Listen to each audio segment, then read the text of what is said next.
Olá, bem-vindos ao terceiro debate do ciclo Por um Feminismo para os 99%. No encontro de hoje, Judith Butler e Preta Ferreira debaterão feminismos, corpos, territórios, com a mediação de Flávia Biroli. Esse evento, viabilizado pela Lei Aldir Blanc, com o curso Introdução ao Pensamento Feminista Negro, foi inspirado por um manifesto, o manifesto Feminismo para os 99%, escrito por Cínzia Arruza, Titi Bhattacharya e Nancy Fraser, um livro que foi publicado pela Boitempo em 2019. A Boitempo é uma editora que tem lado, e não poderíamos, num evento como esse, deixar de focar nas mulheres da classe trabalhadora. Como diz esse manifesto, que são, entre aspas, racializadas, migrantes ou brancas, cis, trans ou não alinhadas à conformidade de gênero, que exercem o trabalho doméstico ou são trabalhadoras sexuais, remuneradas por hora, semana, mês ou nunca remuneradas, desempregadas ou subempregadas, jovens ou idosas. Fecha aspas. Nós queremos discutir as premissas de um feminismo que seja incondicionalmente internacionalista e anticapitalista, que cerre fileiras com os movimentos antirracistas, ambientalistas e pelos direitos de trabalhadores e de imigrantes. Esses encontros que nós estamos falando hoje, fazendo um deles hoje, eles vão ao ar e ficarão todos gravados com acesso gratuito na TV Boitempo, que ainda é o maior canal de editoras da América Latina no YouTube. As atividades contam com promoção da TVT, da Rádio Brasil Atual, da Rede Brasil Atual, da Revista 451, do Le Monde Diplomatique, do Brasil de Fato, do Outras Palavras, do Hysteria, do Grifa Podcast e do Preta, Nerd e Burning Hell. Nós convidamos vocês a se inscreverem no nosso canal do YouTube, acompanharem as redes sociais, a newsletter e as listas de transmissão da Boitempo, no WhatsApp e no Telegram, e que acompanhem também a produção de conteúdo desses parceiros. No encontro de hoje, serão abordados o recém-lançado Minha Carne, Diário de uma Prisão, livro da Preta Ferreira, e o novo livro de Judith Butler, A Força da Não-Violência, que vai ser lançado pela Boitempo no final desse semestre. Como esse debate conta com a presença de uma convidada internacional, nós optamos por gravá-lo previamente e publicá-lo já editado e legendado. Para viabilizar a participação do público, nós abrimos espaço nas redes sociais da editora às vésperas da gravação, para que os interessados enviassem perguntas às participantes, e essas perguntas serão colocadas após a intervenção de cada uma hoje.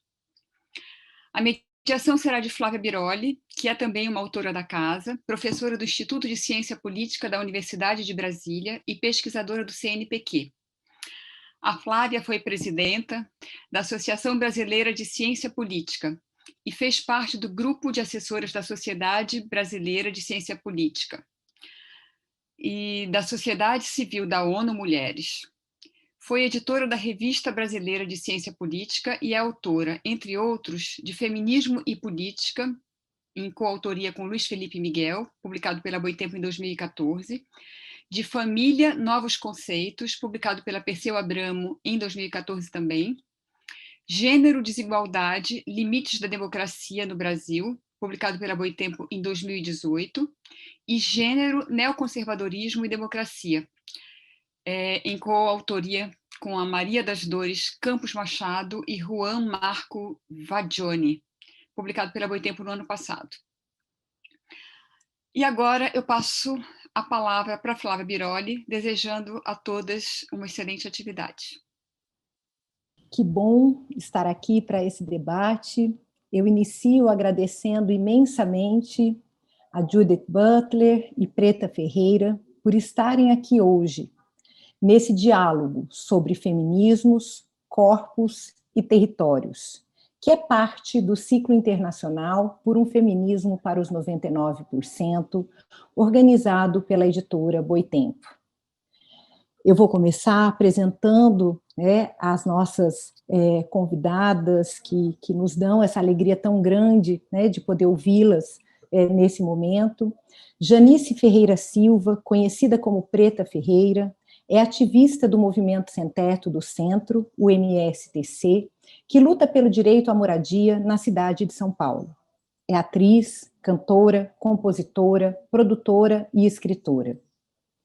É também uma das principais lideranças da ocupação 9 de julho. Em sua resistência, passou 108 dias presa sem provas. Foi nesse período que escreveu Minha Carne, Diário de uma Prisão, publicado recentemente pela Boitempo.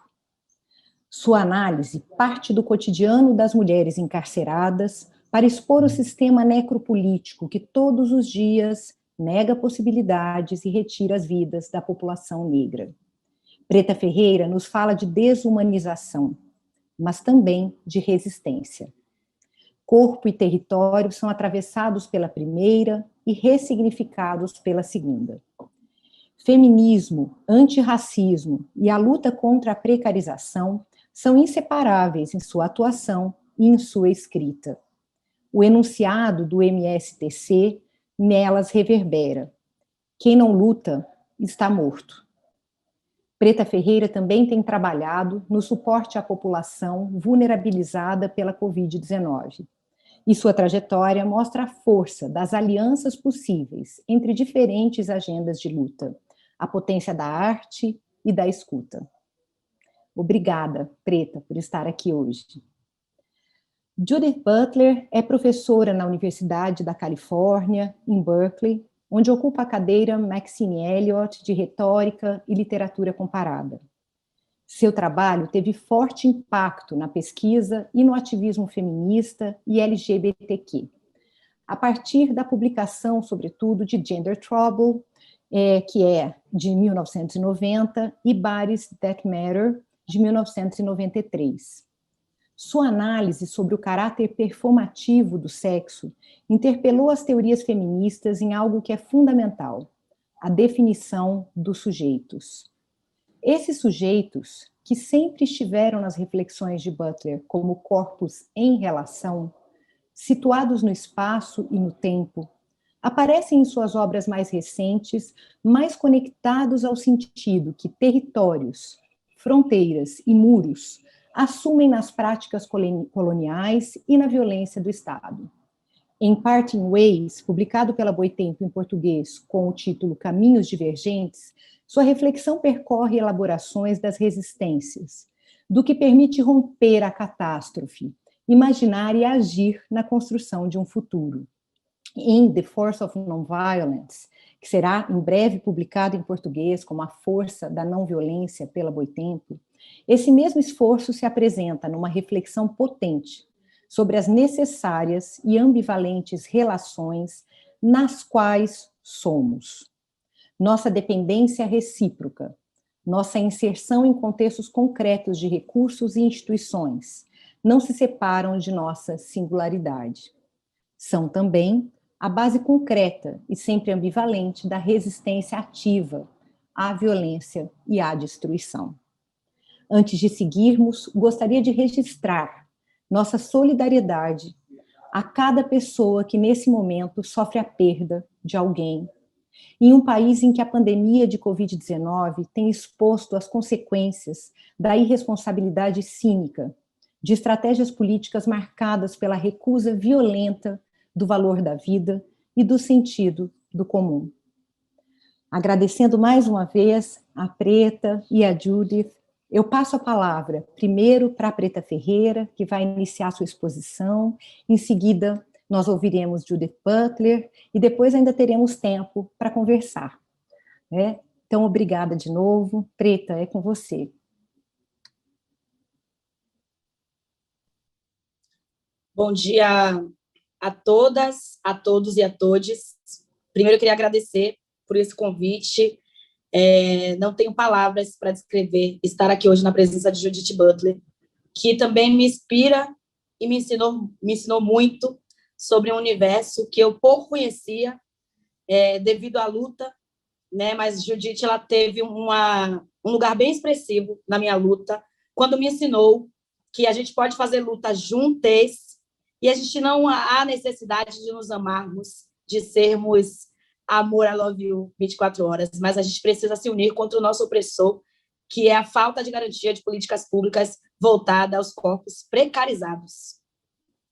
Eu sou Preta Ferreira, eu sou liderança de movimentos de moradia, atuo na cidade de São Paulo. Eu sou também abolicionista penal, que, devido à minha prisão injusta, foi mais uma forma de entrar nessa luta, de abolir as prisões de nossos corpos. Quando a gente fala de prisão, as pessoas tendem a entender que se trata somente de cadeias, e não é referente somente a cadeias. Quando eu digo liberdades, são vários sentidos. E a primeira liberdade que eu chamo é a liberdade da garantia de direitos constitucionais, é a liberdade educacional, de educar a população para que elas entendam que políticos não fazem favor, políticos cumprem com obrigação. A gente está vivendo um período no Brasil em que a necropolítica ainda é o racismo, em que a necropolítica, além de precarizar nossos corpos, nos destrói. E quando você contesta os seus direitos, você é silenciado. Estamos vivendo um período em que um governo extremista ainda se preocupa com uma lei da honra que mata mulheres. Existem leis para matar as mulheres, mas não existe uma lei para proteger as mulheres. Todos os nossos direitos estão sendo arrancados em nome do capitalismo, em nome da ignorância, em nome da soberba de um presidente genocida. A necropolítica nesse país, ela serve para matar pessoas pretas e pessoas indígenas, que ainda não foram libertadas totalmente dessa escravidão que dizem que o Brasil aboliu. O Brasil ele foi o último país a abolir a escravidão, mas também é o último país a exercer a garantia desses direitos para essas pessoas que foram escravizadas, os povos indígenas e os povos quilombolas. Dado esse fato, eu sou liderança de movimentos de moradia, eu ocupo prédios vazios, ociosos, sem função social da propriedade em São Paulo, para garantir o direito à moradia, o direito à existência. E no nosso movimento, a gente não faz acepção de pessoas. O nosso movimento é para que todas as pessoas, é para que todos entendam sobre seus direitos. Recentemente, eu sofri uma prisão, em 2019, quando fui acusada de diversos crimes que não cometi. Fiquei 108 dias presa, mas eu não parei de lutar. A prisão ela me reverberou em outra luta. A prisão ela me fez ter um outro olhar submerso àquelas mulheres que ali encontram-se presas e sem garantia de direito, porque aqui no Brasil, quando se vai preso, não tem direito a ter direito. Existe um acontecimento muito grande aqui no Brasil, né? Eles tiram dinheiro de educação, investimento de educação, e investem em presídios. Ou seja, estão construindo prisões para pessoas pretas. A necropolítica é a falta desses direitos constitucionais. Quando um país tira garantia de direitos de um povo, ele, para não passar fome, o que encontra é a vida do crime.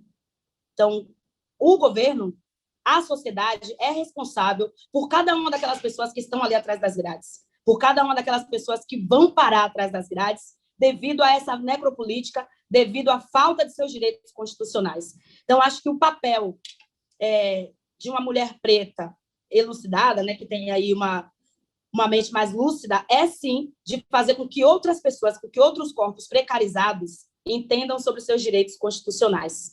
E esse é o meu papel na sociedade brasileira.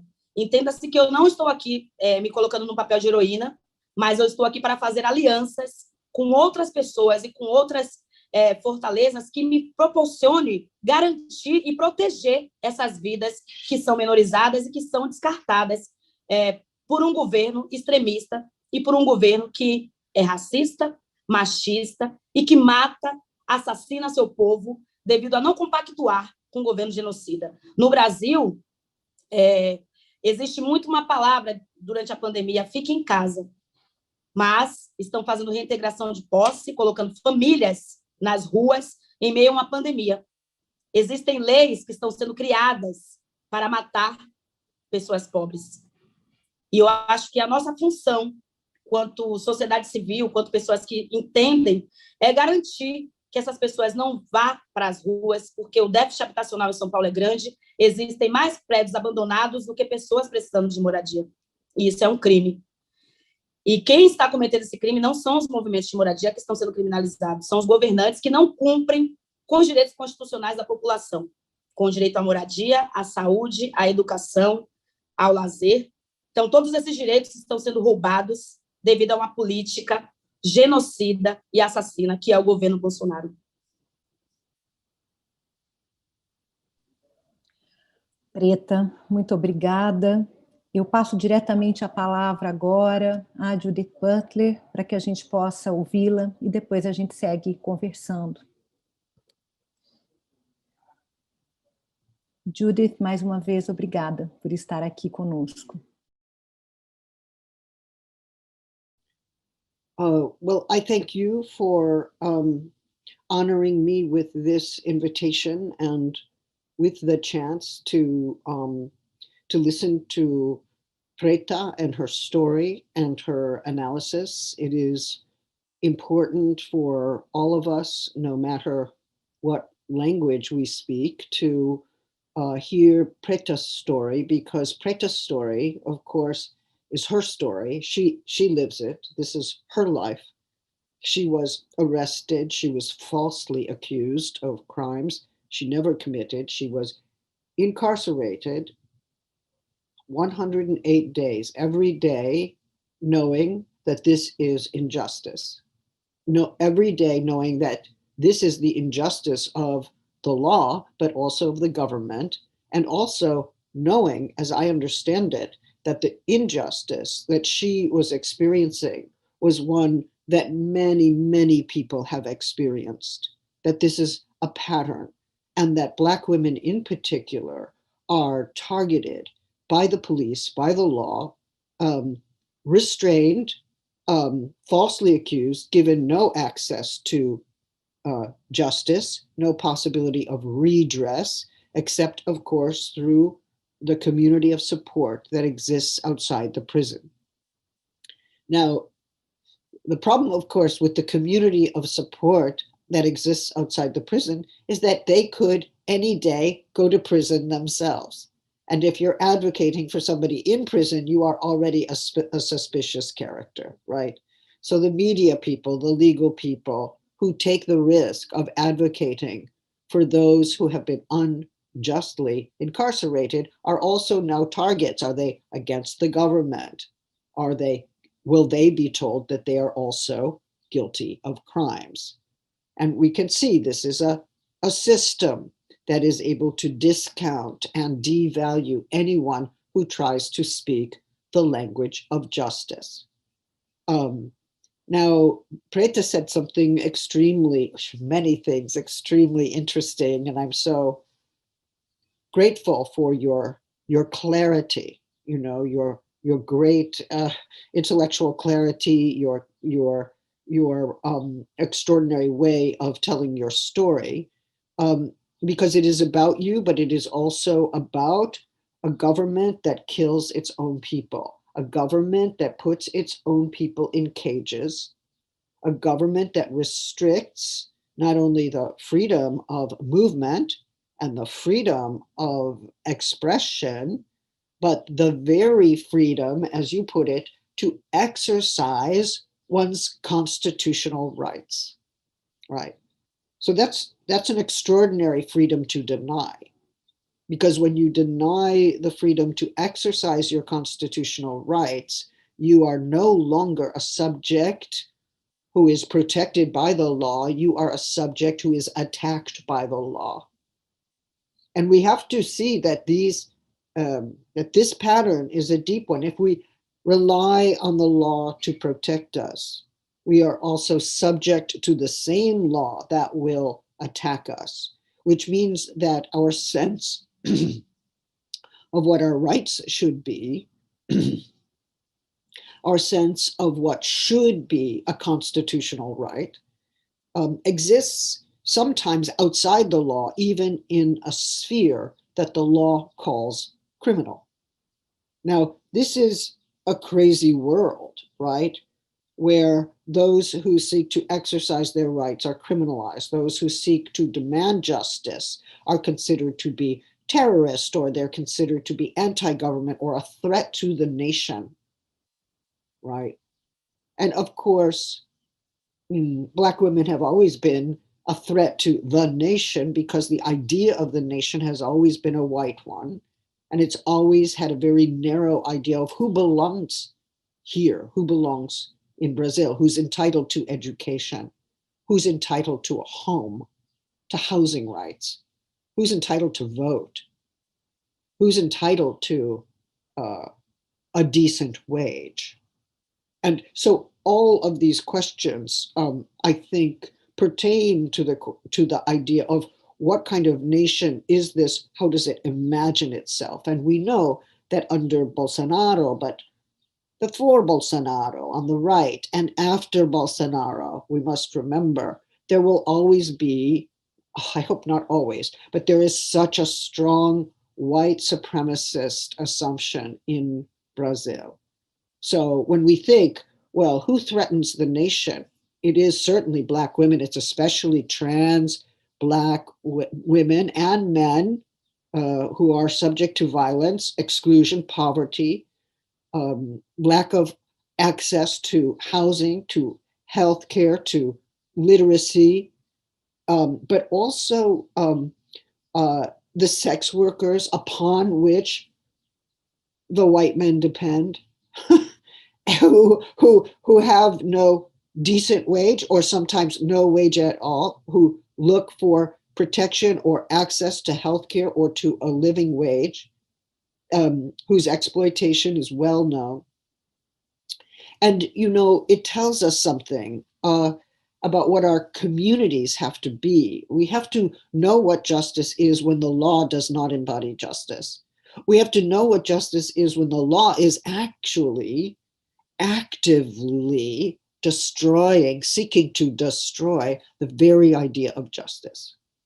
And when, as Preta says, the law becomes an instrument of death, right? The law is an instrument of murder. It's an instrument of abandonment and also an instrument of death and murder. So at that point, the law and the government becomes a kind of killing machine. And we have to find the modes of resistance that not only expose that perverse logic, that perverse operation of the law, but reimagine the world in a different way. Reimagine a world in which equality and justice would be paramount, but also where everyone would have an equal right to health, to education, to a livable wage, to respect and dignity and protection against violence, whether it's violence from the state or from non-state actors who are able to act the way they do because the state looks the other way, right? They have the tacit approval of the state. It may not be state actors, but the state's looking the other way allows the non-state actor to kill. So that's why we have these horrible numbers of femicides, of the killing of trans people, of travestis, of sex workers, of migrants. So I want to say perhaps one other thing to add to this, which is capitalism. Like, where is that in this picture? Well, one thing I think we can say is that when Bolsonaro says, "Oh, the virus is not so bad. We can all open the markets. We can all go into the streets. We can all go back to the factories." What he is saying is that the profit that Brazil can make from open markets is more important than the protection of human lives, because he knows that those who are most affected by COVID are those with no access to homes. As Preta says, you can't stay inside or go home if you do not have a home. And if the system of finance is such that evictions are happening at ever higher rates because nobody has a wage and there is no guaranteed wage for the people, right? If we had a guaranteed wage, If everybody knew, oh, the state will support me even when I lose my job, when there's a pandemic and no one can work, the state will give me what I need to live. No, the state will not give you what you need to live, because that's socialism. I don't know, socialism. If it's socialism, bring it on, I say. But this specter, it's Castro's at the door, oh, enough. But listen, I just want to say this one point, which is that there is a calculation. How many people will die? How much profit can we make? If we have open markets, we will make more of a profit than if we close them. Brazil will lose its standing as an international trade partner. It will not accumulate wealth. What this government is saying is that, yes, we accept that people will die, but the people who die are workers who can be replaced. The people who die are the homeless and the poor, and they don't count. They're not productive workers, right? And that means that an entire part of the population is targeted for death. And capitalism is, I believe, a death-driven machine, right? There's a kind of death drive that belongs to capitalism. It is always sacrificing human lives for the purposes of its own expansion, its profit, and its accumulation of value. So one question is, how do we think the value of human life outside of the framework of market values? And this strikes me as an important question. It's also, I believe, one reason why feminism has, yes, not only to be fundamentally anti-racist, by which I mean there is no feminism without the opposition to racism, because feminism is fundamentally tied to Black feminism. There is no feminism without Black feminism, right? If feminism is just representing women unmarked, without any reference to their racial or colonial constitution, then it is a feminism for white women. And that is not okay. We don't add race later. Similarly, I think that feminism has to be a theory and practice of solidarity, that it's not about just one identity, or we're feminists, that's our identity. It's like, no, feminism means we are committed to a broad solidarity, that we understand the exploitations of workers, of the homeless, of those who have no access to education. We have a fundamental solidarity with trans activists and travesti and sex workers. And it also means, of course, that it is both local, acting locally, and acting trans-regionally and transnationally. So maybe we can talk about some of these issues. It's extremely important, I think, during these times when the attacks on feminism are rising, not just in Brazil, where there's the fabulous, ironic attack on gender, but throughout the world, in Eastern Europe and in parts of Africa and in the United States, in France, in Switzerland, the attack on gender, the attack on feminism, the effort to take it out of universities and to undermine its political claims are enormous. And they're enormous because they see the progress we have made. They see that we are powerful. They see how many women flood the streets as they fight against sexual violence. They see how powerful and contagious our political commitments can be, which is why they try to stop us with the violence that they do. And my own view is that we fight them. Yes, I love what Preta says. We fight or we die, right? It's fight or death. But my question is, how do we fight? We do fight. How do we struggle? We must struggle. How do we fight and struggle such that we are, in the very terms of our action, producing a different world and not reproducing their world of violence? And my belief is that the most fundamentally important movements of our time, and that includes Black Lives Matter and its intersection with feminism and queer and trans rights, we are radically nonviolent, but that does not mean we don't fight. We fight nonviolently, and we don't fight the same way they fight, because we don't want to reproduce their violence. We are fighting against their violence. And that means that is our task, and that's our struggle as we move forward. And we are, by the way, moving forward. There's no doubt in my mind.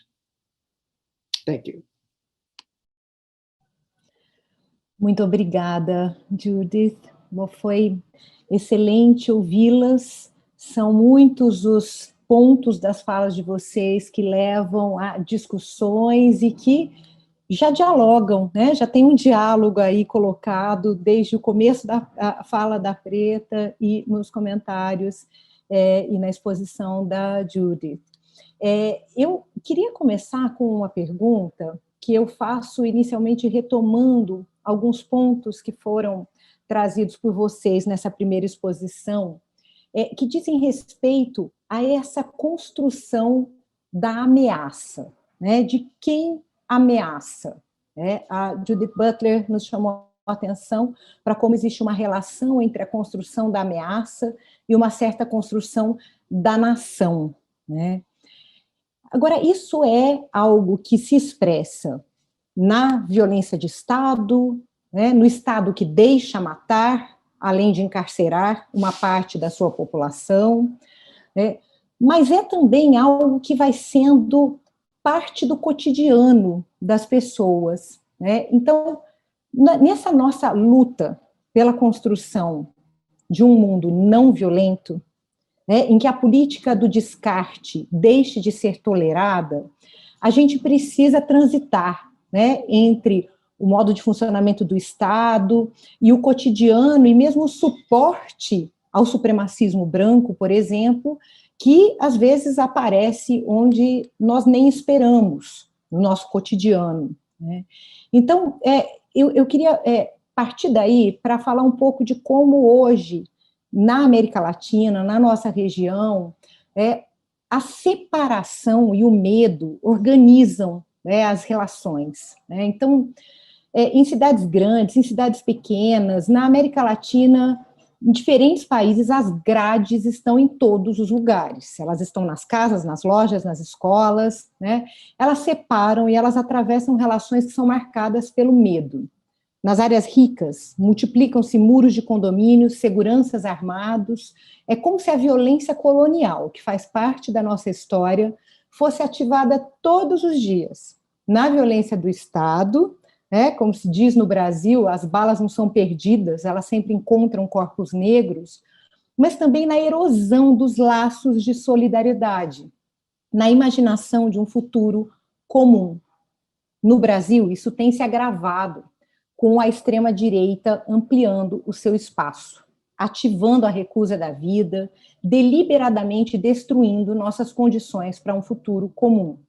Seja pela desregulamentação da proteção ambiental, pela ampliação do acesso a armas de fogo, né, que é um projeto do governo Bolsonaro, que é realmente cumprido, né?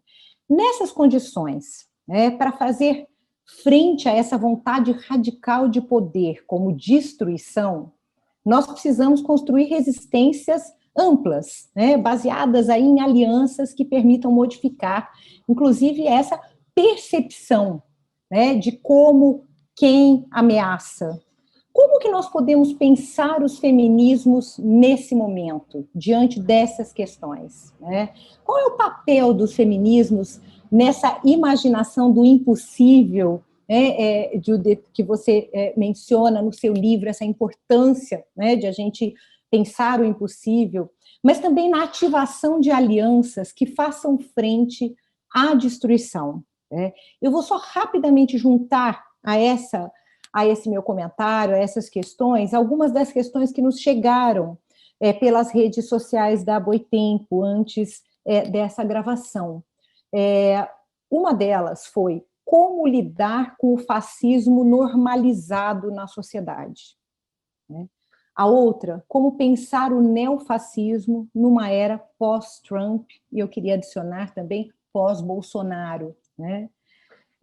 E da perspectiva das resistências, Será que essa América Latina, né, tão marcada pela violência, pela separação, né, por toda uma população colocada como alvo de políticas de morte, pode ser um laboratório de resistências? Né? Afinal, os feminismos negros, pós-coloniais, têm se mostrado muito fortes e muito capazes de construir alianças na nossa região. Né? Então, eu volto a palavra a vocês e vocês comentam, claro, da maneira como acharem melhor. Preta, a gente pode começar por você? Obrigada. Eu vou falar em questões que eu faço, né? Eu acho que há necessidade de fazermos um intercâmbio em todas as lutas.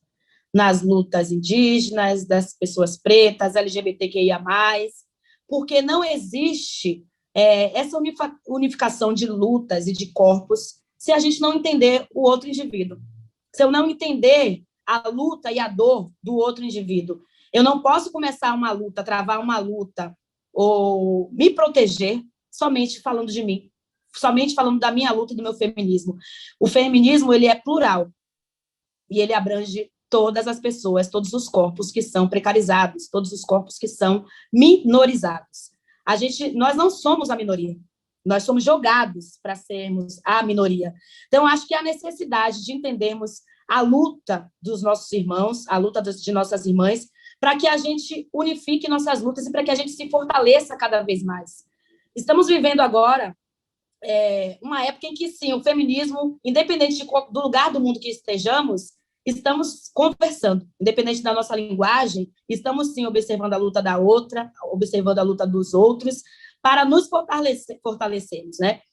Hoje, no parlamento, temos mulheres trans aqui no Brasil, né? E tudo bem que ainda assim, um número pequeno, um número baixo, mas a gente precisa fortalecer essas pessoas que estão ali para que os nossos direitos e os direitos das pessoas trans, os direitos das pessoas LGBTQIA+, também sejam garantidos. Eu não posso travar uma luta contra o fascismo, contra o neoliberalismo, sem antes chamar meus irmãos e irmãs que também estão sofrendo com as mesmas mazelas e as mesmas faltas de garantias de direitos que o meu corpo sofre. O feminismo, ele abrange todas as áreas. O feminismo, ele está aqui, ele foi criado, ou talvez essa força foi unificada para a gente não morrer. O feminismo, ele se deu à necessidade, à falta de garantias de direitos constitucionais. Então, a gente precisa usar o feminismo não para fazer uma promoção, uma autopromoção, mas para que outros corpos precarizados tenham a garantia desses direitos. Eu acho que a gente pode começar também se perguntando, não só agora, a gente sempre foi alvo do descaso do sistema. Nossos corpos sempre foram alvos, né? O intelectual, o intelecto de questionar, de apontar, de exigir, de mostrar o erro, acaba mostrando que nós somos, sim, um perigo para essa sociedade patriarcal, para essa sociedade dos senhores feudais, e é isso que nos torna esse perigo a essa sociedade. Marielle foi assassinada aqui no Brasil por homens. Isa Pena acabou de sofrer um assédio dentro de um parlamento por um homem, né? E as câmeras não estão ali para resguardar e para proteger aquela mulher. As câmeras estão ali para proteger o patriarcado, o legado dos homens que insistem em nos matar. No Brasil, ou acho que em qualquer parte do mundo, estão fazendo leis para derrubar as poucas leis que protegem as mulheres, que protegem os corpos LGBTQIA+, as pessoas indígenas. Então, é lei em cima de lei para tirar a garantia dos nossos direitos. Creio eu que precisamos nos embasarmos nas leis criadas por esses homens e jogar a responsabilidade para eles. As leis estão sendo criadas por eles para nos matar. Então, precisamos entender muito, muito mais, principalmente o povo da base, sobre a questão de lei, sobre a questão de Constituição, para que essas pessoas se responsabilizem pelos nossos corpos que estão sendo jogados na vala. LGBTQIA+, pessoas pretas e pessoas indígenas. Parece que é como se, na sociedade, essas pessoas fossem os leprosos. Parece que em toda a sociedade essas pessoas estão pedindo favor, e não é favor. Queremos entender onde está a garantia de nossos direitos e como esses direitos serão prevalecidos. Eu acho que a nossa união, acho que a unificação de nossas lutas, a unificação de forças, esse intercâmbio cultural entre as lutas, vai nos fazer caminhar, talvez a passos lentos, mas para frente, parar de andarmos em esteira. Acho que para eu começar uma luta, travar uma luta, eu não posso começar sozinha, porque eu sou fraca. Então, eu tenho que me unir a pessoas que, assim como eu, lutam pela garantia de direitos e pela garantia da vida. Obrigada, Preta. Eu já vou passar para a Judith, mas eu queria só rapidamente destacar, né, essa sua definição, né? O feminismo existe para nós não morrermos, né? É uma luta que é fundamentalmente uma luta pelas nossas vidas, e que Judith antes destacou, né, que o sentido profundo de solidariedade que constitui essa noção do feminismo como luta, resistência pelas vidas, né? Sem essa solidariedade, sem que o antirracismo esteja no centro, essa noção se perde, né? Então, obrigada mais uma vez pelos seus comentários. Eu passo para a Judith. Obrigada, Judith.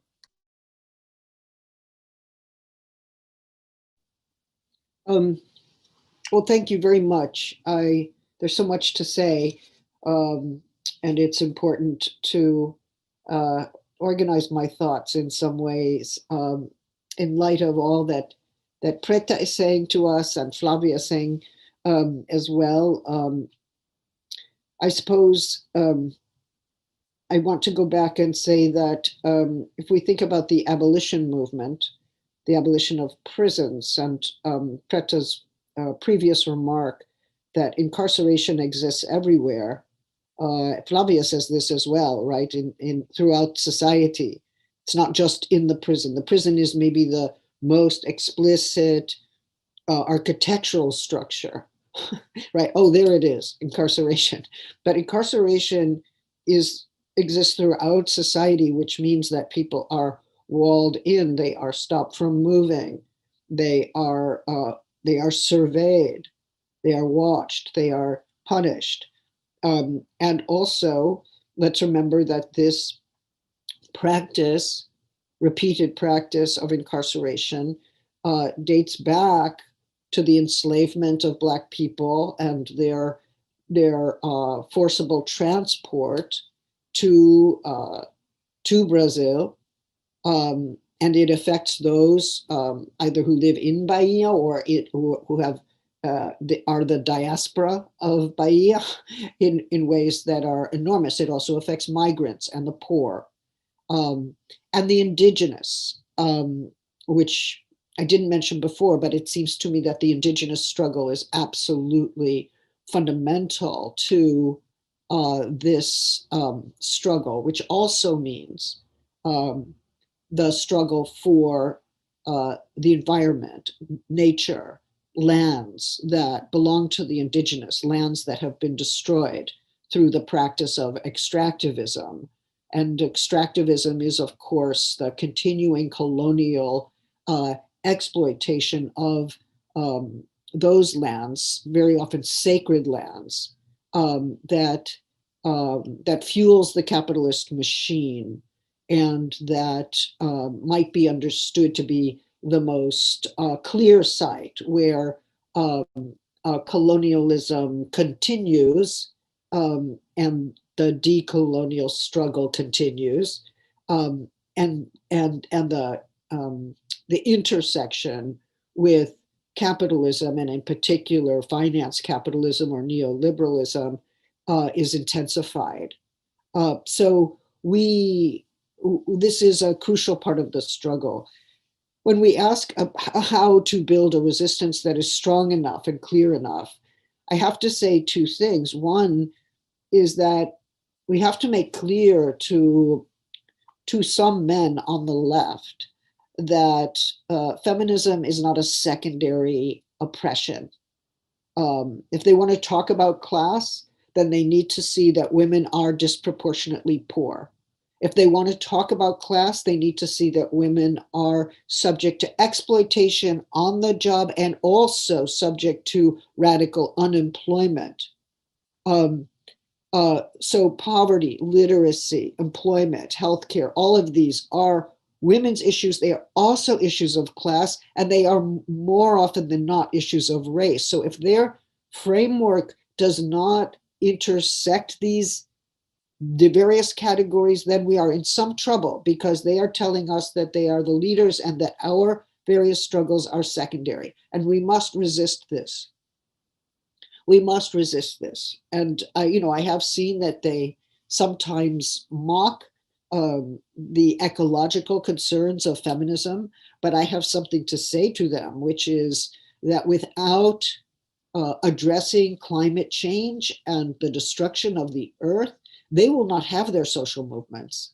In other words, the movement to save the earth is the precondition of all other social movements, and it is tied to the indigenous. It's tied to the question of environmental racism. It's tied to the question of the killing character of capitalism and the killing character of those laws that seek to protect the market at the expense of human life and living processes and the living world. So that is what I believe, and we need to be strong enough and clear enough and in solidaristic enough to make sure that that version of the left does not become the primary framework in which we are asked to position ourselves as identities that are secondary to the fundamental oppression. This cannot take place. And I want to suggest as well that feminism gives us not just a theory of the identity of women, it's very important, but feminism is also a theory and practice of solidarity.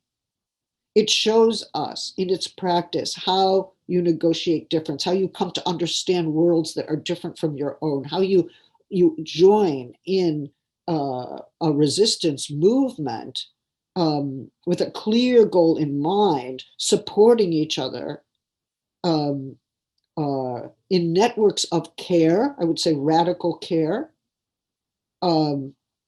that keep our lives regenerating, rather in the face of a world that would target the precarious for death, right? So we must find ways of regenerating conditions of life. That's part of what solidarity is. And we also, feminism does this more than any other social movement, tries to think the problem of difference and what it is to achieve solidarity among groups that may not understand each other or may have some antagonisms. Like, how do we build solidarity without denying the fact that there's some conflicts between us? How do we embrace those conflicts, work them through, even decide to keep them in place as we move forward together? This, I think, false ideas of unity can be very dangerous, because then we fall apart. But the idea of unity that accepts the tensions, I believe, is stronger. And that is what I would suggest. Abolition, I just want to say that abolition is about dismantling violent institutions wherever they are, carceral institutions wherever they are. It's a fight. It is an act of dismantling. We might even say it's an act of destroying institutions of violence. Do we want to say that destruction is violent? I think not. I think that kind of destruction of violent institutions comes from an insistence that we should be able to live without violence. Maybe an idealism, maybe an impossible imagination, but why not? We can live with idealism. Maybe we need our impossible imaginations in order to help each other know that what is being called justice is injustice, and that justice is what we are creating as we move against these violent institutions. Muito obrigada, Judith. Bem, ouvindo vocês, eu até mudei aqui a sequência dos pontos que eu queria colocar, porque vocês tocam, ao falar da construção de alianças, em algo que é fundamental, né? Que é, bem, que lugar os feminismos ocuparão nessas alianças, né? Então, os feminismos não serão secundários ou vistos como uma espécie de adição. No Brasil, a gente diz um puxadinho, um quarto construído depois a mais, numa luta que seria a fundamental, né? E como essa relação entre diferentes posições, mas com esse compartilhamento de um sentido que vem pela luta ambiental, de que há um futuro comum que pode ser destruído, né?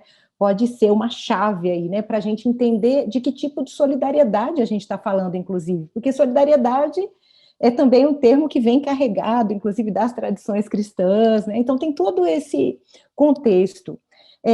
Eu queria, inclusive, Judith, devolver para você, e daí depois ouvir a Preta, uma pergunta que tem a ver com essas colocações, com esses aspectos da discussão, mas que me vem também a partir da leitura da força da não violência. Você discute se o conceito, você reflete sobre em que medida o conceito de vulnerabilidade seria o mais adequado para a gente falar do outro, né? O vulnerável é assim, né? Seria esse o conceito mais adequado para analisar, fazer frente à violência que desumaniza, mas também como uma base, né, para nós construirmos alianças, nos situarmos nesse comum, né? Me pareceu, não sei se estou correta, que a sua preocupação é com o que fazemos quando definimos os outros como vulneráveis, e o que isso significa para a luta política, né? Então, o reconhecimento recíproco da potência do outro, né, de outros coletivos para a ação, é o que parece estar em questão para mim nessa sua reflexão. No Minha Carne, Diário de uma Prisão, a Preta deixa claro em diversas passagens que a escuta é o ponto de partida. E aqui, desde o começo, ela retomou, né, essa importância de entender quem é o outro, perceber esse lugar precarizado, vulnerabilizado do outro, né? Então, ela trata no livro desse reconhecimento das histórias vividas até ali, né, que permitiu, então, esse reconhecimento permitiu o encontro em termos ético-políticos, né? Claro que não se trata de idealizar encontros ou o caráter relacional da nossa existência, né? Mas como que nós podemos, ao mesmo tempo, reconhecer que a violência ela incide diferentemente sobre as pessoas e grupos, né? Sem, ao mesmo tempo, situar o outro como aquele que é vulnerável, né? Quer dizer, construir aqui algum tipo de separação que não nos permite compreender o comum nessas relações, né? E aí, Judith, se você puder também, eu queria te ouvir mais sobre esse cuidado radical, porque me parece que tem a ver com isso, né? Com como eu percebo o outro, a minha relação com o outro e com essa tua reflexão sobre a vulnerabilidade. Então, eu vou dessa vez passar primeiro para a Judith e daqui a pouquinho já te passo, Preta. Obrigada.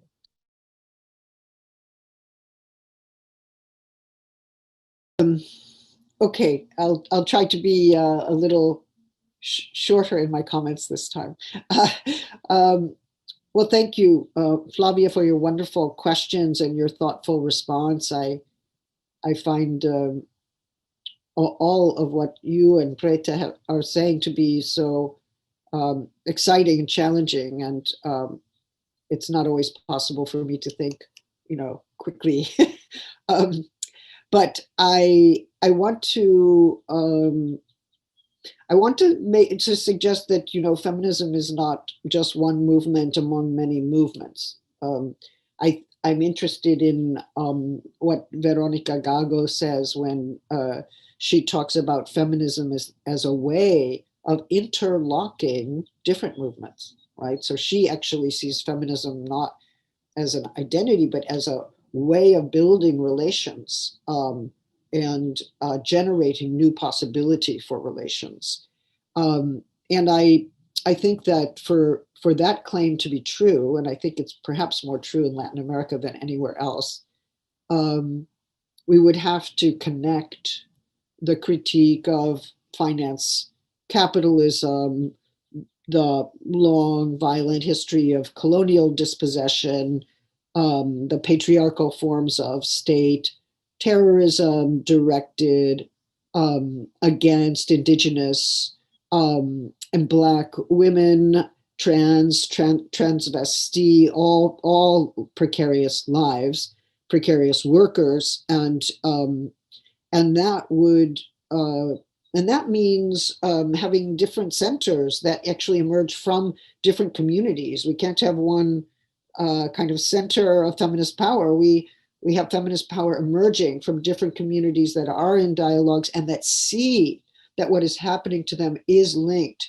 to what is happening with others. So as we lay that out in our understanding, we are also able to act in certain ways.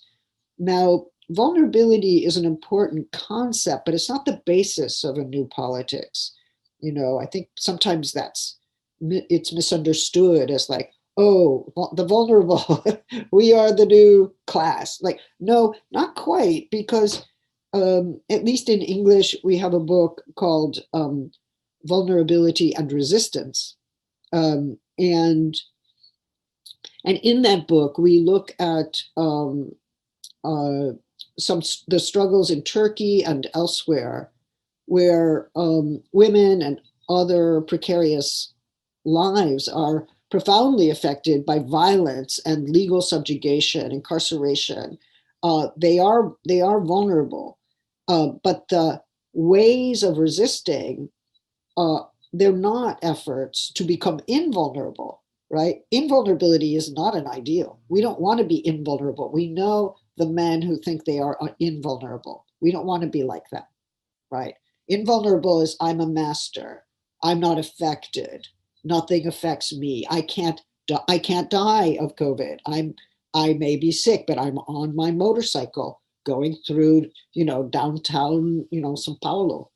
We don't want invulnerability, right? We want actually for that vulnerability to be a strength and to be the basis of the power to identify, to connect, to build solidarities. And it's a different kind of action that emerges from that understanding that we can be put in jail, we can be summarily killed like Mere Franco, or we can be left to die without healthcare or without basic provisions like food and water. That, as many migrants are, so many migrants are. So, or the indigenous, we can see our land destroyed and we are destroyed with our land, because that connection between land and who we are is so deep that if you destroy the land, you destroy this culture. So of course, we understand ourselves as vulnerable, but vulnerability also gives us a chance to understand other forms of oppression and to feel and to respond and to understand that this vulnerability should not be exploited. This vulnerability should be valued. It should be addressed, right? I'm vulnerable to death if I do not eat. That means that the obligations of the society and the government are to make sure that everybody can eat. That tells us what the obligation is. This is a human vulnerability. We have an obligation to address this vulnerability. I'm vulnerable to death if I am not given provisions. And that is why we call upon governments to provide these provisions. It's why we demand healthcare, education, livable wage, safe health conditions. It's why we demand respect for the environment and non-extractivist policies, because they are vulnerable, right? The vulnerability gives rise to the demand in a different way. I'm very interested in how care as a concept has emerged during the pandemic as a feminist value.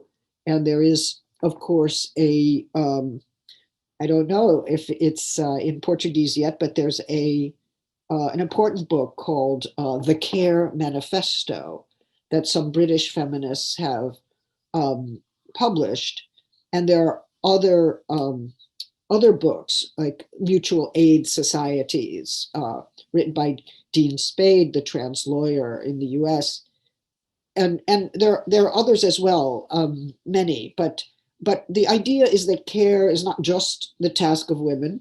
It's not just what happens inside the household. We need to think about de-domesticating care. That is to say, yes, care should happen in the household, but it also happens throughout society. And that it needs to happen because we are interdependent on one another. And that has been made very clear by the pandemic. It's also made very clear by climate change. What happens in one part of the world affects the other part of the world. And we know how globalization has established radically unequal forms of dependency and exploitation, which is why the opposition to exploitative finance and finance capitalism must have in mind an idea of interdependency that is linked to radical equality. And I believe that care is not just a sentiment that I feel, it's the actual practice of providing for the basic requirements of life. We do it in our neighborhoods or in our groups, in our networks. But what if those ideals could be translated into global ideals? What would it look like? What would the principles be and the practices be that would follow from that vision? Muito obrigada, Judith. Cuidado também como uma base mesmo ético-política para a nossa crítica ao capitalismo, né? À destruição que está colocada diante de nós pelo modo de organização do capitalismo financeiro, né? Foi excelente te ouvir, e eu passo agora a palavra para a Preta, para que ela faça os comentários dela. Preta, obrigada de novo. Obrigada a você. Ai, meu Deus, eu quero ser amiga de Judith, eu quero sentar com Judith para tomar um café.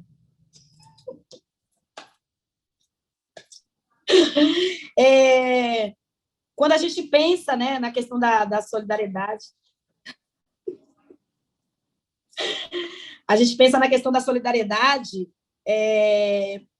não se trata da minha vida, mas se trata de vidas.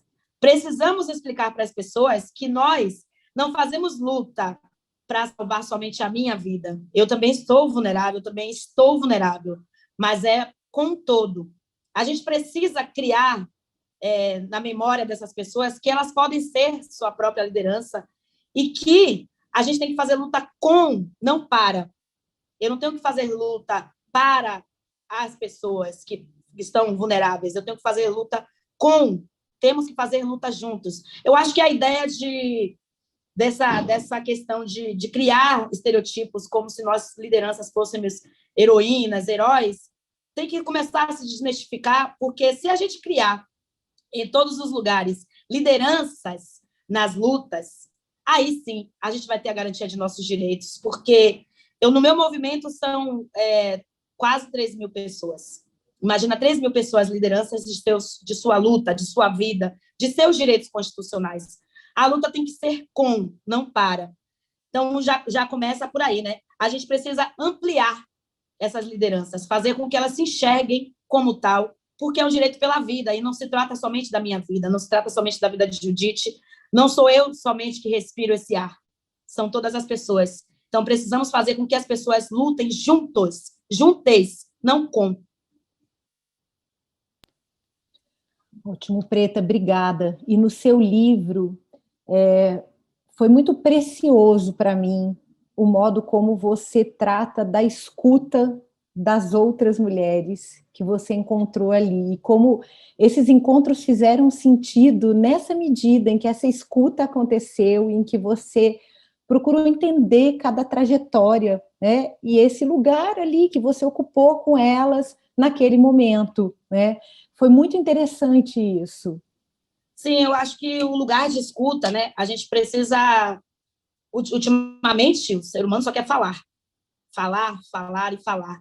Mas o lugar de escuta, ele possibilita que possamos furar bolhas.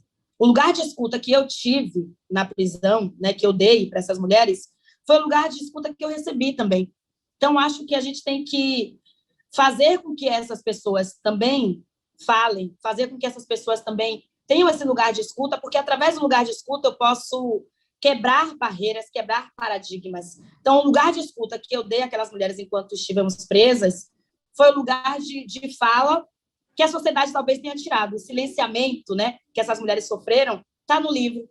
Então, acho que esse lugar de escuta possibilitou um grito e uma fala ampliada dessas mulheres, porque a luta delas, né, e o motivo que as levaram à prisão está ali para a sociedade inteira saber que não foi só culpa dela, porque a gente precisa se responsabilizar por cada corpo que está ali naquela prisão. Então, acho que o lugar de escuta serviu para isso, para que essas falas pudessem ter sido ampliadas, porque talvez, por si só, essas mulheres não conseguiriam se falar, como já tentaram nos silenciar diversas vezes, e a prisão é um modo de silenciar. Obrigada de novo, Preta, excelente. Você tocou na noção de responsabilidade agora, né? Você falou, nós precisamos nos responsabilizar.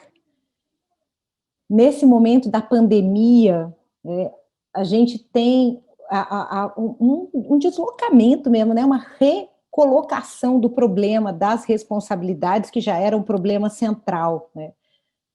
Nas nossas relações interpessoais, na relação com o Estado, em termos globais, o que significa, né, a responsabilidade nesse momento. A gente sabe que a pandemia de Covid-19, ela tem aberto, sim, possibilidades de luta, de ressignificação, mas ela tem também acentuado desigualdades que nós já conhecíamos, que estruturavam as sociedades, e também desigualdades nas relações entre regiões e países do mundo, né?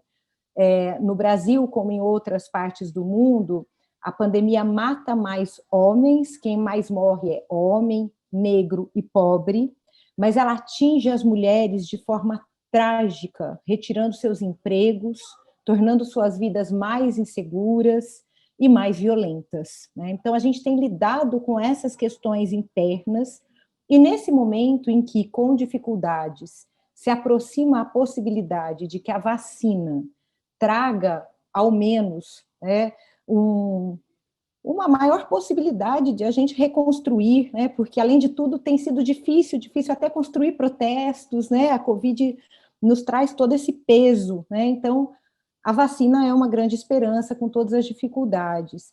Eu queria muito ouvir vocês sobre como a gente pode lidar com as desigualdades agora nesse mundo da vacinação. Tem dois aspectos, né, que eu gostaria de colocar. Um é o acesso à vacina em termos globais, né? Como a gente vai lidar com essa questão, porque há países que permanecerão com muita dificuldade para ter acesso à vacina. Mas nós estamos todos interconectados nesse combate à pandemia necessariamente, né? As desigualdades globais pesam. E internamente também, né? Porque no Brasil, por exemplo, a discussão sobre o acesso privado à vacina já começou, né? Então, eu queria ouvir vocês um pouco sobre isso, né? Essas desigualdades, não só no que diz respeito a como a pandemia nos atinge, mas como o acesso à vacina parece marcado por essas desigualdades globais e dentro das sociedades. E só para fechar, por que a gente não está discutindo, de fato, a quebra de patente? Não deveria ser esse um ponto central, né? O acesso de diferentes países do globo à produção de vacinas, né? Será que a gente não está aí na lógica mesmo, né?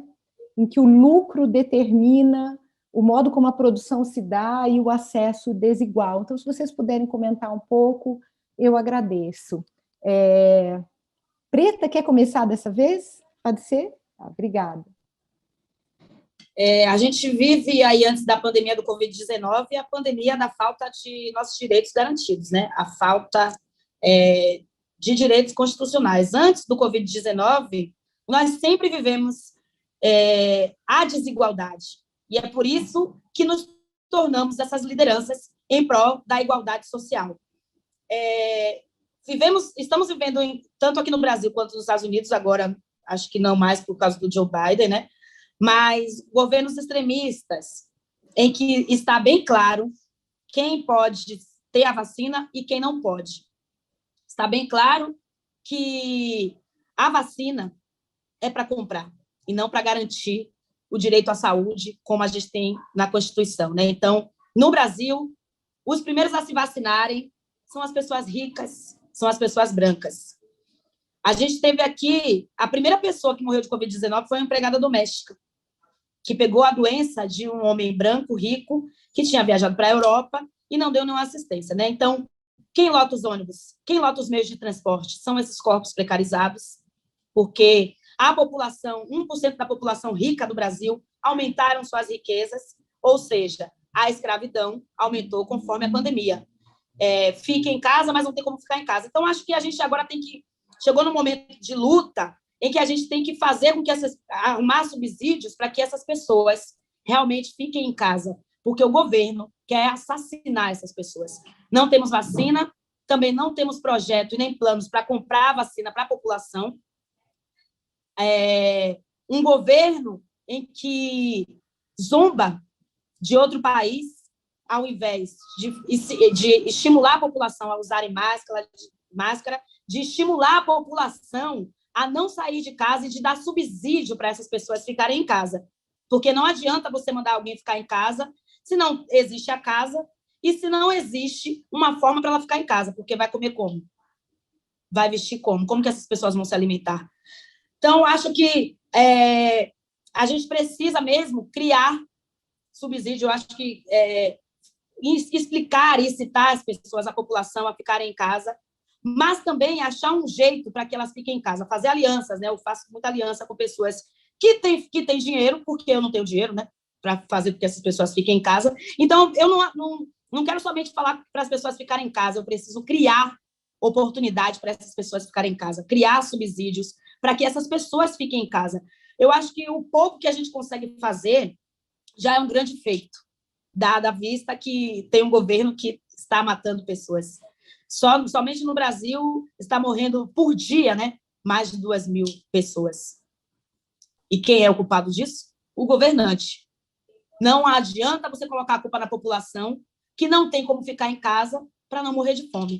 Então, a gente precisa criar subsídios, precisa responsabilizar, além do governo, essa parcela de 1% que é rica e que está escravizando essas pessoas. Porque se existe uma pandemia e as pessoas não podem sair de casa, elas, brancas, ricas, não podem sair de casa, a pessoa preta também não pode sair de casa. Por que o branco tem que ficar em casa e o preto tem que sair de casa para trabalhar para o branco?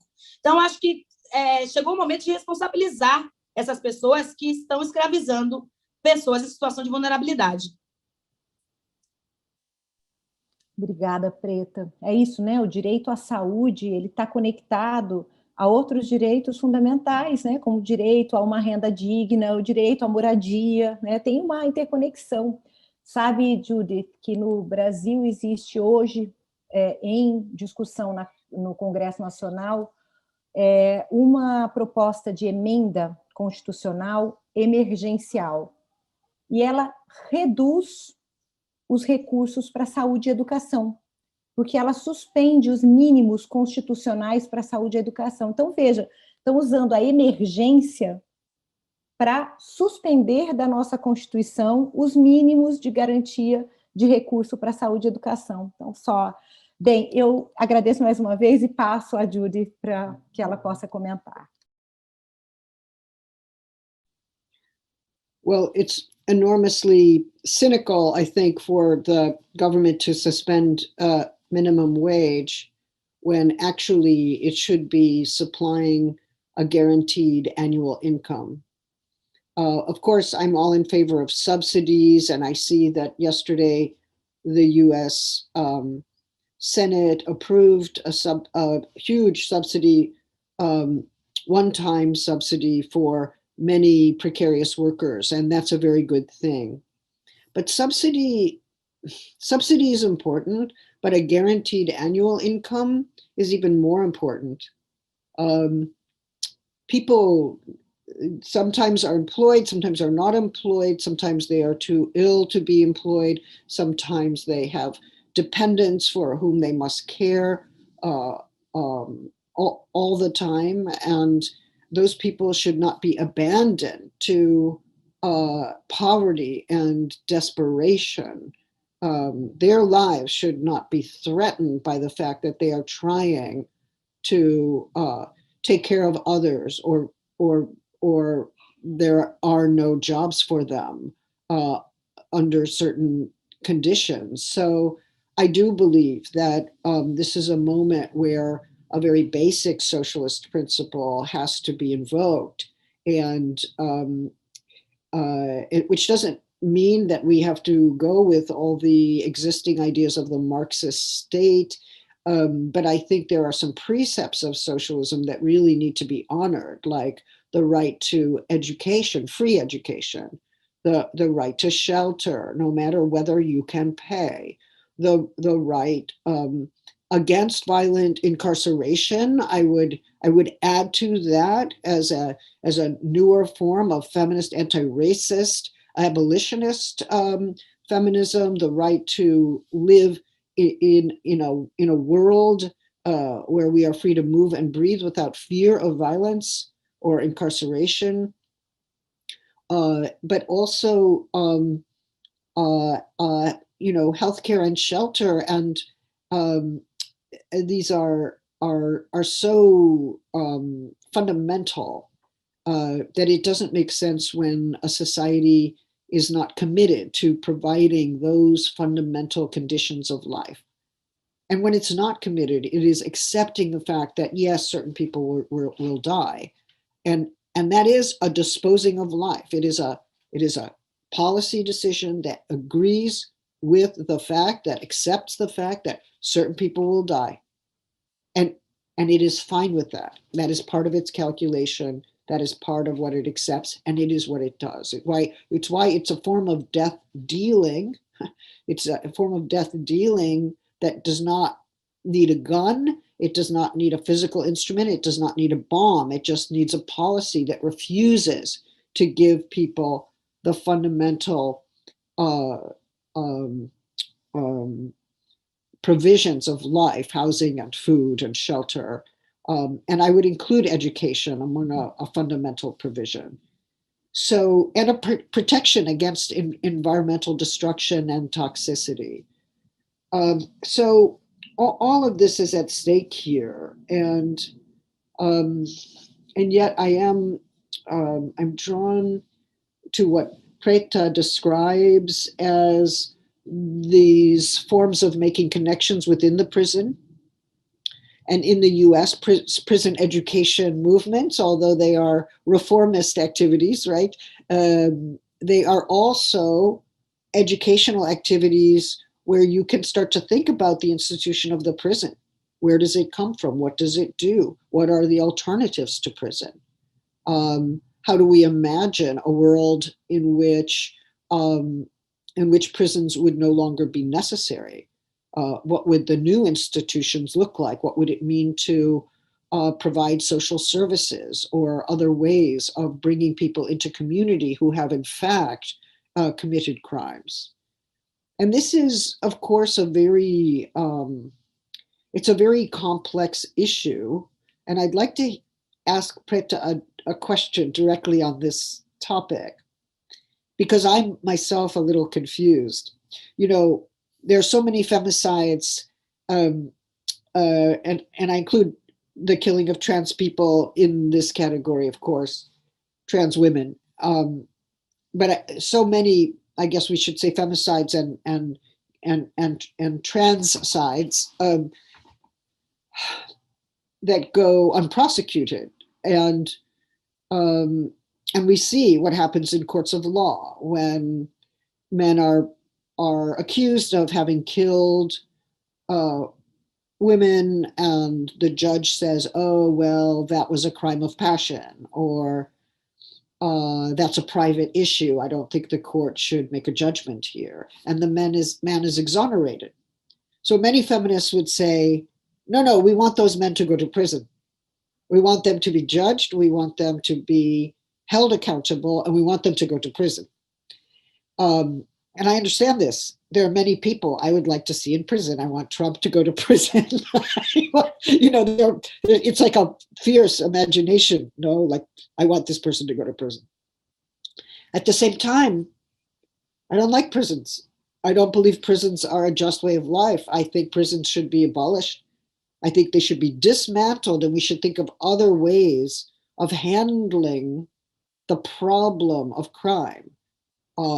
Community organizations, social services, education, other ways of intervening in the problem of violence, especially violence against women and trans folk, of genderqueer, lesbian, gay people, people who are Black or brown, migrants. I mean, we need other forms of intervention against that form of violence, rather than simply immediately saying, oh, whoever does that kind of violence should go to prison. So I'm just wondering how you handle that tension. I know that many people are thinking about this, but my thoughts are not fully formed, and I would benefit from your wisdom, Preta.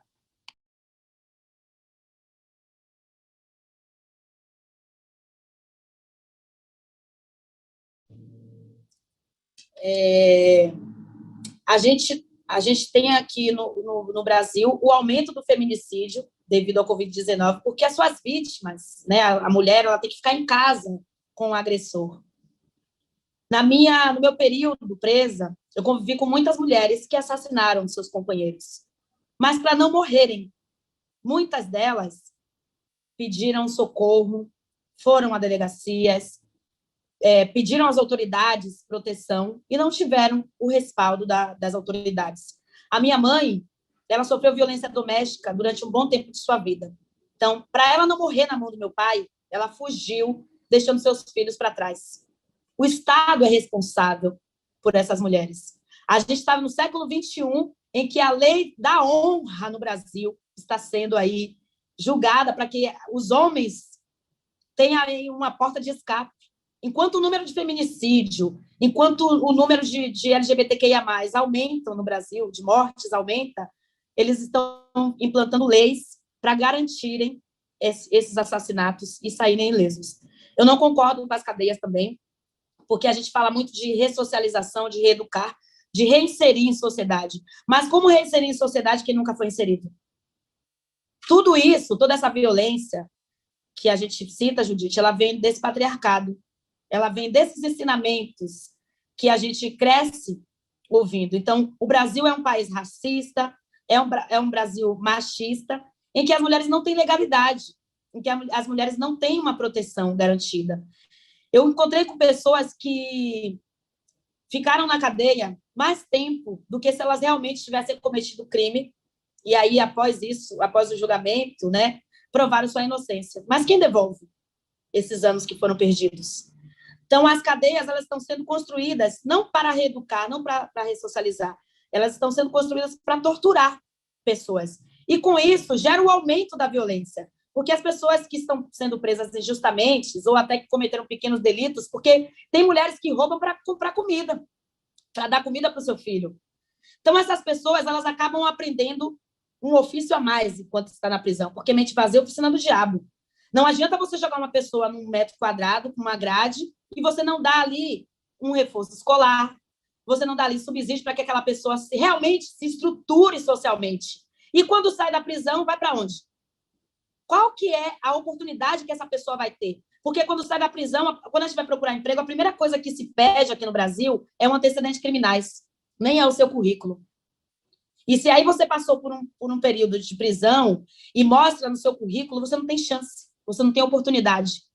Então, a gente precisa criar políticas públicas também para pessoas que são ex-egressas do sistema prisional. Porque aí é uma outra forma de gerar violência, é uma outra forma de gerar nessas pessoas revolta social. Porque nunca teve oportunidade na vida, nunca foi inserido em sociedade. Como vai reinserir quem nunca foi inserido? Precisamos criar oportunidades para essas pessoas. Precisamos entender para que prisões estão sendo construídas e para quem, para quais corpos. Porque aqui no Brasil o racismo é configurado crime há 32 anos. E a cada 23 minutos, um corpo preto é tombado, um corpo LGBT é tombado, um corpo indígena é tombado, e por pessoas brancas. Mas você não vê pessoas brancas sendo presas para pagarem pelos seus crimes. Então, as prisões estão sendo construídas para corpos precarizados, para corpos minorizados. Então, não é a prisão que vai ressocializar. Não é a prisão que vai trazer de volta à sociedade quem nunca foi inserido, quem nunca teve oportunidade. Então, a gente precisa entender para quem as cadeias estão sendo construídas, por quem as cadeias estão sendo construídas, qual o propósito de construir prisões e tirar direitos constitucionais de corpos precarizados. Obrigada, Preta. É isso, né? E todas as bandeiras violentas da extrema-direita nos Estados Unidos, no Brasil, trazem prisões, armas como seus símbolos e as suas propostas, né, para se lidar com uma violência que eles mesmos ampliam, né? Então, me parece realmente fundamental que a gente encontre outras linguagens, outras maneiras de pensar, né, o encarceramento e o crime, né? Como a gente lida com os crimes existentes, socialmente reproduzidos, né? Mas, então, se nós pensamos nessa questão das desigualdades que a pandemia não simplesmente revela, né, mas pode colaborar para acentuar, como é que fica essa política global do combate à pandemia, se existe uma desigualdade tão grande de acesso às vacinas entre os países e nas sociedades internamente também, né, na medida em que a privatização da saúde permanece como uma questão e a privatização do acesso à vacina como uma das possibilidades em países como o Brasil. Judith, você poderia comentar, por favor, como é que você tem pensado isso?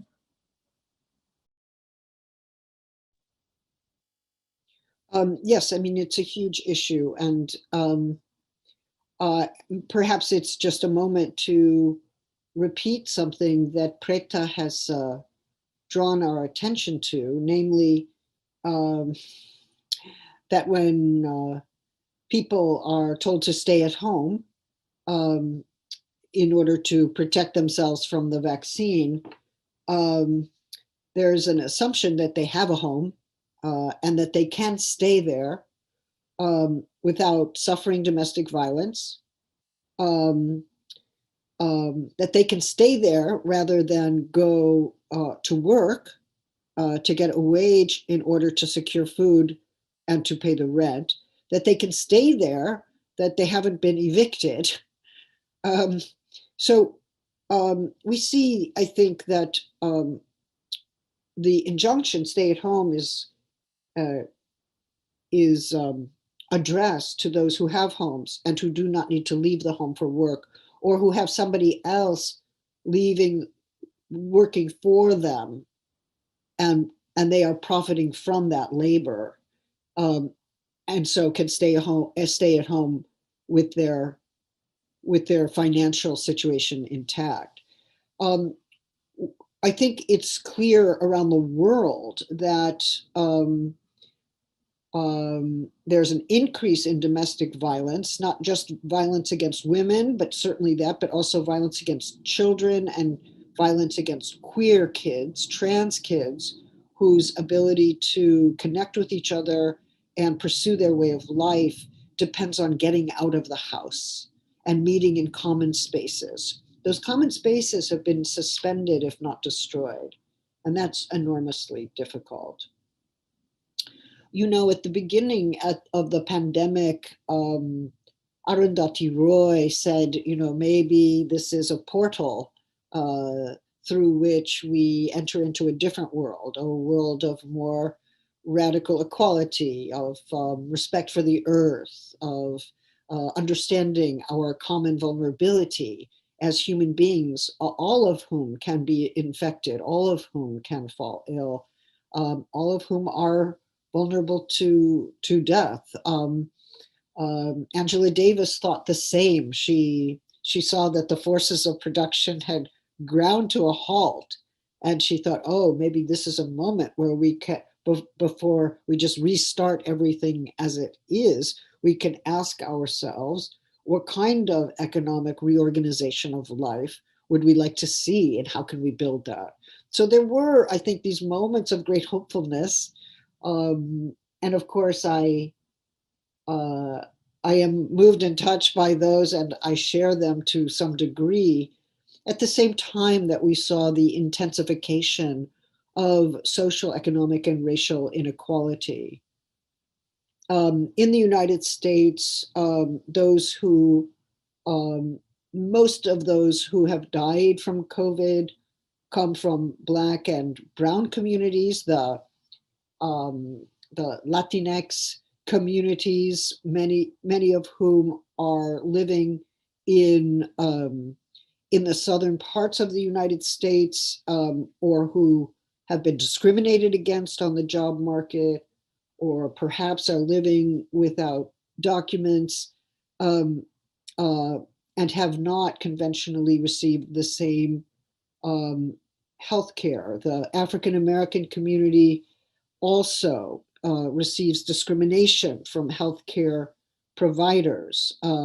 Their identity is always questioned. They have to prove their residency. They have to prove this and that about themselves, that they have insurance.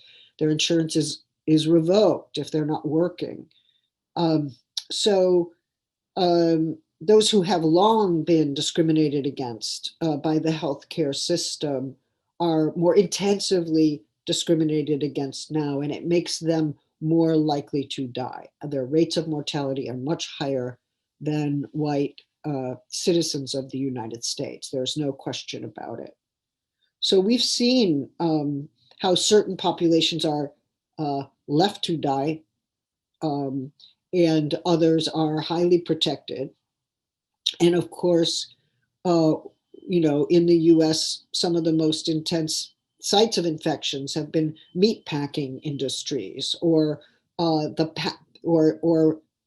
delivery services, and these are generally staffed by poor people or working class people, Black and brown people who are making sure that white people in the suburbs can continue their way of life. So they die for the white way of life, and this is they don't have any choice. This is they have to leave the home. They have to make. And of course, the prisons also have been places of intense infection and high mortality rates. And that has been a site of enormous public criticism. And we have to remember that in the US, the vast majority of people interned in the prison system are Black and brown men, but also Black and brown women. That this is a form of population control. It's a form of institutional racism. And under pandemic conditions, we see that this way of discriminating, this way of incarcerating is also a way of exposing people to further violence and to death. So it's on a continuum with a form of killing or letting die. So all of these issues have to be addressed. I think it was interesting to me that in the Black Lives Matter movement, the incredible protests that broke out not just in the US, but across the world last summer, we saw people who were angry about being left to die under pandemic conditions. And they were angry about police violence against Black and brown people, police killings, police murders. There are two different ways of killing, being left to die and being shot with a gun, but they were actually working in tandem at the same time in history. So we got to see this systemic racism, which was based on the presumption that Black lives are not grievable, that Black lives can be killed with ease, and police will be exonerated for doing that killing. That this is a way of life rather than a crime or a violation that has to be redressed. And it was that, I think, double layer of forms of killing, one more direct, one more indirect, that gave rise to this enormous movement claiming that Black lives are equally valuable and should be valued under all conditions. And it was interesting to see how many white people did join and who saw that systemic racism in a way they had not seen before. I don't know where they were living. I can't defend my people, okay? I don't know where they were living, how they were looking at the world, but they did have like a different shift in their vision, and they're like out on the street, old people, young people, who had never been political before. It's like they were angry, and they are angry, and so it's extremely important. It's extremely important. These movements have to continue, even if they're not on the street, even if they're in the prison or in the home or through the internet or through other kinds of networks of care and solidarity, right? That's our job, is to keep those movements regenerating and expanding transnationally. We need translators. Thank you, translation. Love translation. Translation has given me a relationship to Brazil. Where would I be without translation? Translators are political workers. I don't know. They've given me my whole world. And we need to keep those ties going, even if it's through a platform we don't love. Okay, we can handle it, right? But it's extremely publishers keeping those. We need to read Preta's book in many languages, right? And we need to keep our trans-regional, trans-linguistic, and trans-national solidarities working. The feminist anti-violence movement, I think of Ni Una Menos, I think of Las Tesas, these anti-violence movements are broadly coalitional and enormously powerful, replicated in Turkey and in Palestine and in Italy, the Latin American wave, as it were. It's very strong, very, very strong. Obrigada, Judith, pelos seus comentários. Tem sido excelente, e eu estou aqui com uma pena de dizer para vocês que a gente tem poucos minutos. Então, eu vou colocar só mais uma rápida questão que tem a ver com algumas das colocações que a gente recebeu pelas redes sociais da editora Boitempo. E aí vou pedir a vocês que comentem e já façam a sua despedida, né, observações finais que queiram colocar. Bem, algumas pessoas perguntam sobre que relação é possível entre a teoria queer e as teorias marxistas, né? As teorias queer e as teorias marxistas. Algumas também perguntam de que maneira, e aí eu estou citando, a política de identidades pode se aliar a uma luta anticapitalista, né? E aí eu queria fazer uma observação, que é que no Brasil tem sido muito difícil a gente convencer uma parte da esquerda de que não se trata de luta identitária. E vocês, no meu entendimento, têm falado isso o tempo todo aqui, né? Eu acho que essa nossa conversa de hoje, ela é uma conversa que, em diferentes momentos, retomou a potência, né, dos movimentos feministas, das alianças possíveis a partir dos feminismos e a centralidade do antirracismo, que não tem absolutamente nada a ver com uma afirmação identitária em separado da luta ampla pela vida, pela reorganização das relações sociais, de maneira que a gente pare a máquina mortífera, para retomar uma expressão que foi colocada aqui, né? Então, se vocês puderem comentar sobre isso, Preta, acho que para você faz mais sentido essa questão da luta identitária, né? E Judith, se puder falar dessa questão do queer, do marxismo, das lutas nessas coalizões que têm se apresentado. Eu já agradeço as duas, passo a palavra a vocês para que possam comentar e se despedir.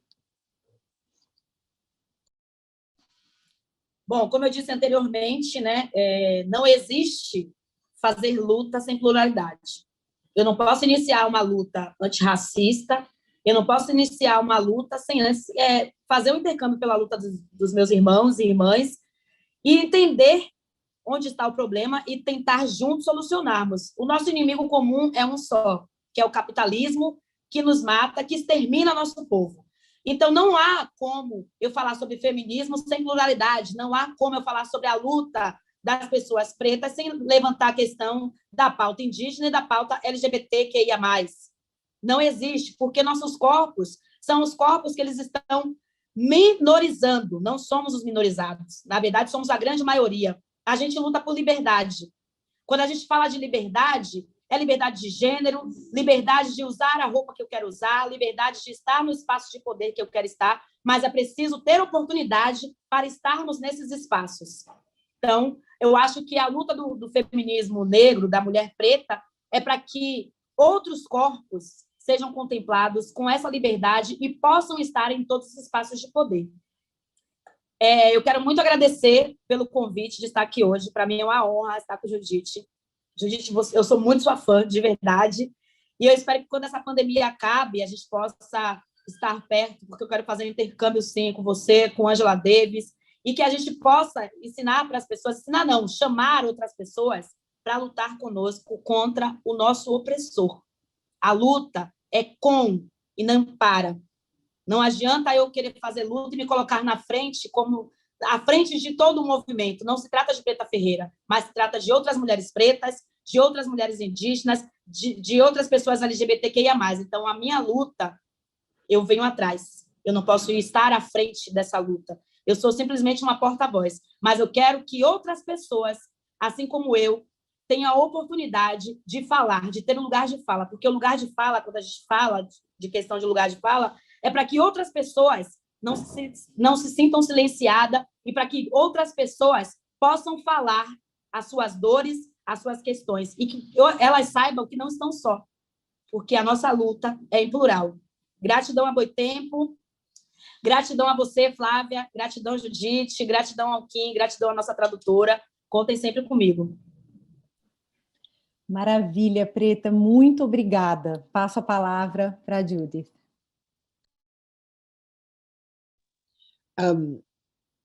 Well, first of all, Preta, it's been a beautiful honor to listen to you and to know more about your story. And even though you say you are not at the forefront of the struggle, I think you are at the forefront of the struggle. I'm sorry, you may not have chosen that position, but you are at the forefront of the struggle. And we must listen to you, even though you are not self-aggrandizing, but you have something to say, we need to hear it. And sometimes someone has the language to describe what the rest of us only feel in a more confused way, and you have that language. So I'm very grateful to you. I think that it's one thing to say, as I do say, that feminism today is anti-capitalist. That is true. Feminism is anti-capitalist. Are all forms of anti-capitalism the same? No. Are all forms of Marxism the same? No. Queer Marxism, which is a field, many people have written on it. Petrus Liu, Jordi Rosenberg, many people have written on queer Marxism. Starts with the presupposition that which was the presupposition of Marx and Engels, which is that capitalism relies on the family. Capitalism reproduces itself on the presupposition that families are reproducing workers, they're also reproducing genders, they're also reproducing gender hierarchy, where women work for unpaid, they do wages, they have no wages for their housework, right? And you had Silvia Federici, and in this particular set of series, she has done an enormous amount to show what it means that women's labor has been exploited for so long in the name of maternal values, in the name of feminine essence. Now, the subjugation of women within the family and their wageless status or their exploited status within the workplace was crucial for Engels and for Marx, and for the socialist feminist tradition that followed. At the same time, it's extremely important to see that the family was considered heteronormative. In other words, the family was always presumed to be heterosexual and bound together by the marriage of a man and a woman, and the reproduction of children who would be their direct issue, right? The children are born within the family, and there is a legacy there that we can draw between mother, father, children. And of course, that meant that for anyone who falls outside of heterosexuality, the heterosexual norm, or who is not in a family structure like that, and who is in that family structure, it's actually the minority social form at this point in the world. Our families are connected, they're outside the household, they're inside the household, they're blended families. We live with our ex-lovers, their children become our children. I don't know, we have many forms of kinship now that do not comport with this idea of the heteronormative family. Now, in places like Brazil, where the attack on gender has been launched in the name of the family, we see that the family that is being preserved is a heterosexual, monogamous family which is reproductive within the terms of the heteronormative family, and that it takes care in an unpaid way of all the basic issues of the material reproduction of life, right? Let's use the Marxist term, the material reproduction of life. Women are doing that. That's their job. They're not paid. That is their natural divine place. And the more the state destroys social services or outsources healthcare or privatizes vaccines, the more it becomes the task of the family to absorb those practices of care that it should be the obligation of states to provide, right? Healthcare, shelter, education. And it becomes a question like, am I making enough money to house my children? Am I supplementing my child's education? Am I able to care for my child's health? These all become intense preoccupations of the family. And it's also the place, the family, where masculine domination in its heteronormative sense is reproduced. So the patriarchalism of the family lays the foundation for the patriarchalism of the state. Now, first of all, it's a very white idea of family. Right? It's a suburban idea of family. It's a property. It's an idea of family that's based on property and masculine privilege. But it also restricts us in terms of gender. What gender can you be inside that family? Sexuality, who can you love in the world if you fall outside of the heteronormative domain? And what happens to people who cannot stay home because home is a site of violence or constraint, or where your sexuality and your gender are attacked or demeaned at home? So for many of us, myself included, being a queer kid on the street looking for a place to sleep, is a form of eviction. It's a form of not having shelter, of not having support, of sometimes being excommunicated from your family. They never will speak to you. They will not send you money. They do not care whether you live or die. That's a massive violence that is perpetuated by the family form, and it's exacerbated within the capitalist structure where evicted people have no rights, where shelter is not provided, where healthcare is not to be presumed. So they become massively precarious.